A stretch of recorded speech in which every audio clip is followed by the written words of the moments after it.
Update. Am I the a-hole for insisting on a paternity test before accepting my ex-wife's son as my own? Original post. I, 32 male, was married to my ex-wife, 30 female, for 5 years. Our marriage ended after I discovered she had been cheating on me for about a year with multiple men. She got pregnant and confessed that she doesn't know if the baby was mine or our affair partners. A couple of months after the divorce, I tried to reach out to her to see if the baby was mine but couldn't, and I learned through a friend she and her new partner had left the country. That was 2 years ago, and I thought that was that. Recently, Jane reached out to my mother claiming that her kid is mine and in need of financial help. Jane told my mother that her partner left her when he found out the kid is not his. Now, for context, my mother has been desperate for grandkids, especially since my older brother is gay and child-free, and I've been single since the divorce. She's been relentless in pressuring me to help out Jane. However, I have my doubts given her infidelity. I find it hard to trust her claims without concrete evidence. So, I've insisted on a paternity test before committing to any financial or emotional support. If the child is indeed mine, I'd gladly step up and fulfill my responsibilities as a father. But I refuse to do so without proper legal documentation. My mother and Jane are both vehemently against the idea of involving lawyers or going through the legal process. They insist that the child is mine based on similar resemblances, like having blue eyes, which I have, but Jane has blue eyes as well.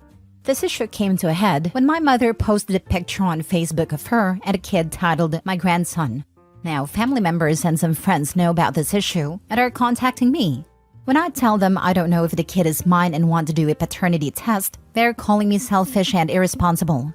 My family members are saying my mother will only say that because she is sure that the kid is mine. My friends says I'm an a-hole for punishing the kid for what my ex-wife did. There is a chance the kid is mine, but I can't shake off my doubts, and I refuse to be manipulated into a situation where I might end up responsible for a child who may not be mine. I'm willing to do what's right, but I need certainty first. But it's driving me crazy, with so many people close to me saying I should just take responsibility. My older brother is the only one who is on my side, and he thinks it's because my mother has accepted a kid that others are willing to accept it too, and because of family bonds, which are a major thing here. But I'm standing firm in my decision to do a paternity test. Now for the top comments before reading the update. Not the a-hole. DNA test or nothing. It's crazy to think you just step in and take over a parental role based on your lying ex's claim. Especially the fact that OP's ex-wife is only reaching out because she needed financial support. Definitely not the a-hole. Continue to stand firm with your decision, OP. Don't be played for a fool. Yep, you'd be an idiot not to test the DNA of your cheating ex's kid that she suddenly says is yours 2 years later when having money trouble. Don't believe a word she says until it's proven. Also, your mother is the a-hole here for posting that before you have proof and are ready. Even if the kid is yours, that is not right for her to do, and you need to find a way to make that clear to her. That is not her place at all. She likely already did a paternity test once, which is how the affair partner found out the kid isn't his. She can do another one. It's also very possible the kid is the affair partner's, and they just broke up because she cheated on him too, or whatever the reason. Maybe he's paying child support already. Or maybe it's not affair partners, but she was also sleeping with 5 other guys at the time of conception. This whole story is just from what a cheater told him. Maybe she saw that your mother was going to push you and figured she'd have an easy shot at doubling down in child support, as long as no lawyers or paternity tests are involved. OP definitely needs lawyers to work out paternity, work out a child support agreement, and work out custody and visitation rights. If OP just blindly starts sending money for a kid he is not legally the father of, he has no rights to visitation or how the child is raised. Maybe it is OP since she wants the money with none of the rights that come with being a father. There's a million reasons why she may not want lawyers involved, and absolutely no reason why OP should be lawyered up already. If OP is willing to pay the cost of the paternity test himself, why would she have a problem with that if he's really the father? Not the a-hole. This is obvious. You should also reply in your mother's Facebook post stating that your ex-wife had a baby after adultery and after leaving you, and that until such a time as a paternity test is agreed to, the child is not known to be your son or your mother's grandson, and that you have reasons to doubt that you could be the father due to timing and a refusal to confirm it by testing. This is the way. If your mother wants to feed her delusions publicly and there is fallout, then present the brutal facts. Maybe, Mom, as you know, X was cheating on me with multiple people at the time of conception. You are also aware she left the country with the alleged father. She has returned making this claim after he has left her. Until there is a paternity test definitely proving the child is mine and not one of her affair partners, you still remain grandchildless. Not the a-hole. Your mother is blinded by her obsession to have grandkids. You are not being selfish. You are being responsible. Protect yourself and get the test done. Sad so many older women become so terrible in the quest for grandkids. It's really pathetic and tells me they never try to work on themselves. They only see themselves as caretakers. And then I keep hearing stories about how once the grandkids arrive, they just want to take a couple pictures with them and otherwise ignore them and not help. Now for the update. So a lot of stuff has happened and I'm exhausted with dealing with this issue. Despite trying to talk reason to my mother, I got nowhere. My brother and I managed to talk to our aunt, who is on my side after she learned what has happened. She was able to convince mother to talk to me and we agreed to meet at her house. However, it quickly devolved into arguing, with my mother still insisting the baby is mine and accusing both me and my brother of betraying her for not giving her grandkids. My brother finally snapped and asked her if she was willing to lose 2 sons over this. That made her go quiet. With my aunt's help, we convinced her to talk to Jane for the paternity test. A couple hours after I left, Aunt called me and asked me to arrange the test. According to my aunt, it took some arguing between Mom and Jane to get her to agree to the test, but Jane eventually agreed. So I scheduled the test at a clinic, and the earliest appointment I could get was 3 days from that day. I relayed all of this to my mother and aunt and got the okay from them. The day before the test, my brother and I got a call from our aunt and she asked us to come to our mother's house ASAP. When we got there, we saw our mother sitting on a sofa crying. I asked what happened and she said Jane is gone. Now, I knew Jane was back in the country and was visiting my mother every day, but I did not know it was my mother who facilitated everything. My mother revealed that after Jane contacted her, she flew Jane and the baby out and put her in an apartment near her house and had been paying rent for her, buying her and the baby things for a month and a half before they told me. I lived just an hour from my mother, and I talked to her on the phone 4 or 5 times a week, and she never told me. After Jane agreed to the test, she asked for money, and she told my mother that after the test confirms that I'm the father, she needs to buy some essential home stuff as she intends to stay near here. My mother gave her an amount close to $8,000 US. After she got the money, she did not come and see my mother, so my mother went to the apartment and saw that it was empty. I asked why did she ever trust someone who has lied so much before, and she said all her friends are grandmothers, and they are always with her grandkids, and she feels left out when she is with them. Then she gets up and says all of this is my fault. She comes up to me and slapped me, and just went crazy yelling and crying and kept hitting me. My aunt and brother managed to get her off me. She kept saying I was a horrible son. I should have just accepted the baby. She then turned to my brother and started yelling at him too, accusing him for instilling his child-free life on me, and told him that he was an embarrassment to her. Then she started off ranting saying Jane was right to cheat on me, that if I had agreed to start a family with Jane back then, this would not have happened. For context, Jane wanted to try for a baby the 2nd year into our marriage, but I had to keep that on hold as I made a major career change, and Jane and I both agreed to wait until I was financially secure. I also want to point out this was not the reason she gave me for her infidelity.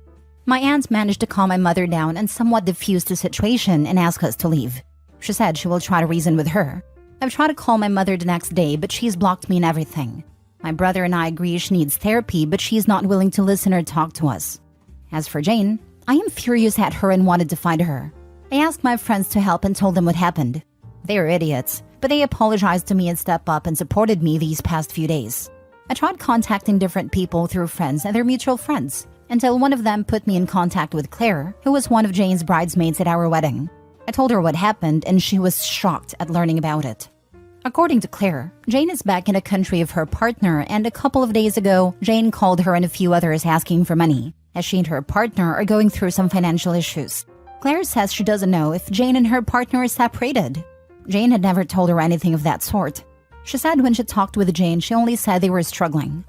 I told Claire what Jane did, and that Jane is insisting that her son is mine. Claire said that Jane told her that a kid is her current partner's 2 years back. Then she said she needs to talk to Jane and her partner to see what's going on. Claire kept saying she truly does not know what's going on, but she's going to ask around.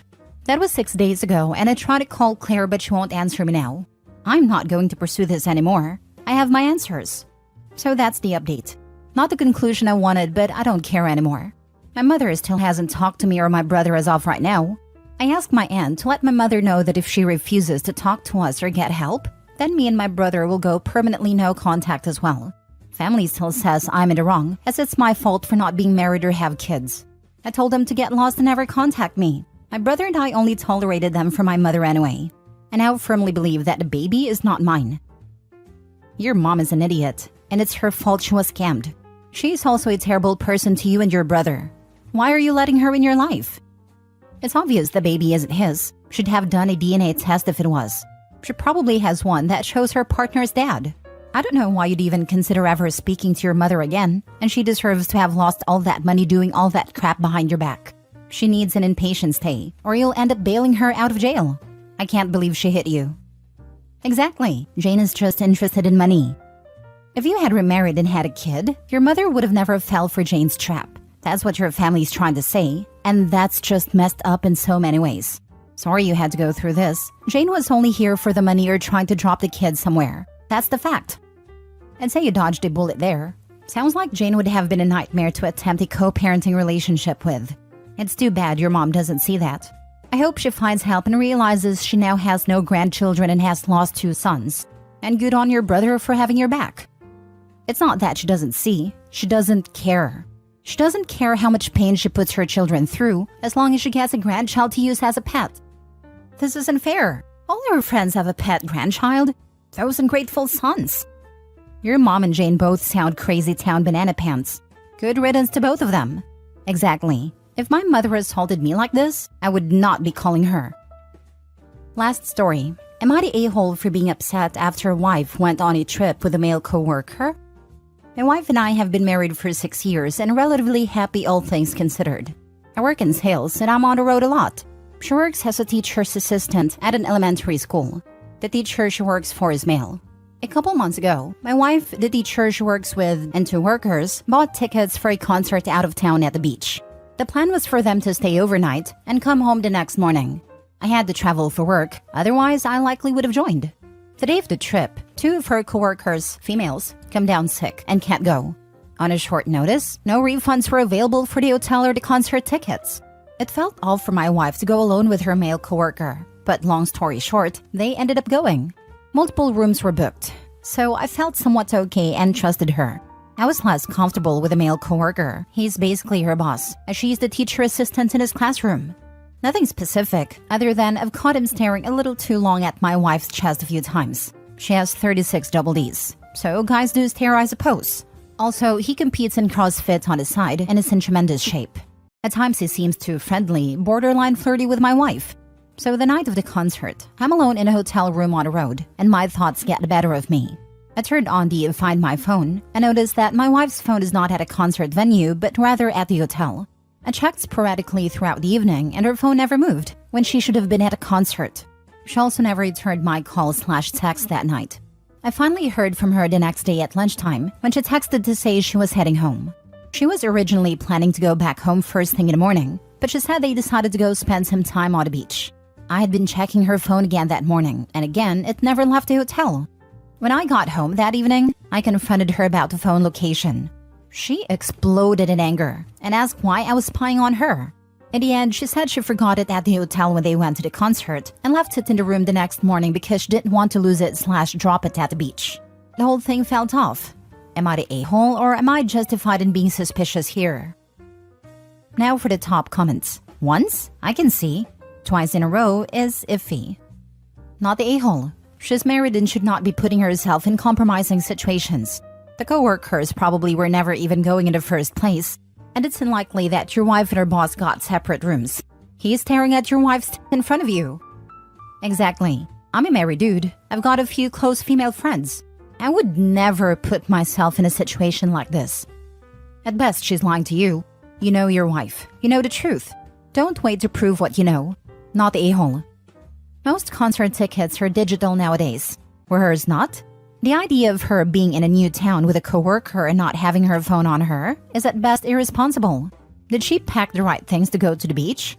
If it was a last-minute plan, she would have been ill-prepared for a beach day. Too many coincidences here. I had no idea what she packed, since I was out of town myself.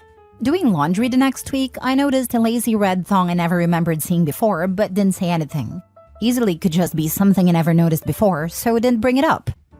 Yeah, sorry, I think you have a problem here. Do you believe in coincidences? She just so happens to be on a trip along with another man. She just so happens to forget her phone in her hotel room.